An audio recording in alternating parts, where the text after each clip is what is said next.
if you are an employer or a co-worker, or even just someone who happens to hear that someone got bad news, don't brush it off. Don't encourage them to brush it off. Give them space and give them time. I'm not saying 2 weeks. I'm not saying 2 days. I get that work still has to get done. I get that. But we have become so insensitive, and it isn't helping anyone.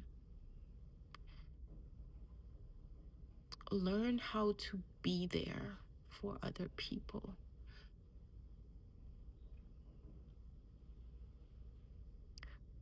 Who are going through hard things, because death is not an easy thing to deal with. And your coworker, your boss, your friend, your person that you see every day that you don't really know that well, it doesn't matter. It is very real what people go through, and death is visiting us too quickly, too often, and we are dismissing it as if it's nothing. And it isn't. These are sons and wives and daughters and parents.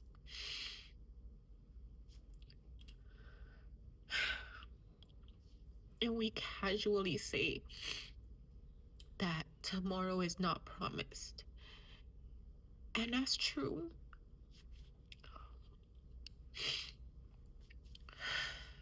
But we have today, right? Can we act like we have today? Because in one breath we say tomorrow is not promised, and yet we live so carelessly, so recklessly. We are reckless with our times. With our time, we are reckless with our words. We are reckless with our vision. We're reckless with our health. We're reckless with our relationships. Can we live intentionally? Not just for our own sakes, but for the sakes of the people around us, for the sakes of the people who may turn to us when they don't have anybody else to talk to, they don't have anybody else to turn to. Are we going to be so consumed with the things we have to do? Are we going to be so consumed with our own agenda that we can't be there for another person? And I never want to be that person.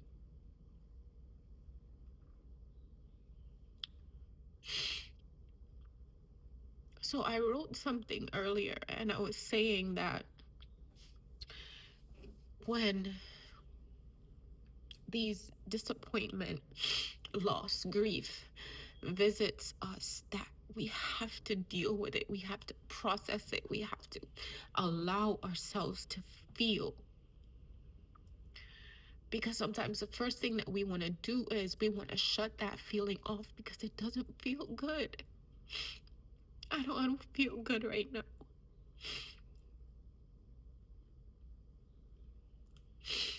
But I'm not the only one who is feeling this way. And whether you are in my family or not, you've experienced this on some level. Whether it's someone's death, whether it's loss of a job, loss of possessions, divorce, any kind of disappointment. We often want to encourage people to, oh, it'll take time, and just get, you get over it. Come on, don't cry. No, cry. Cry.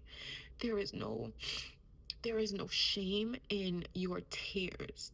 There is no shame in whatever you are feeling associated with that disappointment or that loss. What you are doing is allowing yourself to heal, because if you don't, whenever you keep pain inside, it becomes toxic. Think like my brain isn't working. Mildew, mold, and germs in a petri dish just multiplying. That's what happens emotionally on the inside if you don't deal with what it is that you're feeling. And that's what I'm doing today. I have work to do, but I can't stuff this down, and I'm not gonna be productive or pleasant if I don't deal with this. And I am so grateful. I am so grateful for a life that allows me to handle myself with care and compassion, because I know that someone is gonna need me to handle them with care and compassion. So I'm saying this to say, whatever you are going through, give yourself the grace and the space and the time to go through it, and you are going to be okay. You're gonna be okay. And not only are you gonna be okay, but you are gonna be such a help to someone else, because you allowed yourself to feel and to heal. I hope this helps. Blessings on your journey, and I will talk to you soon.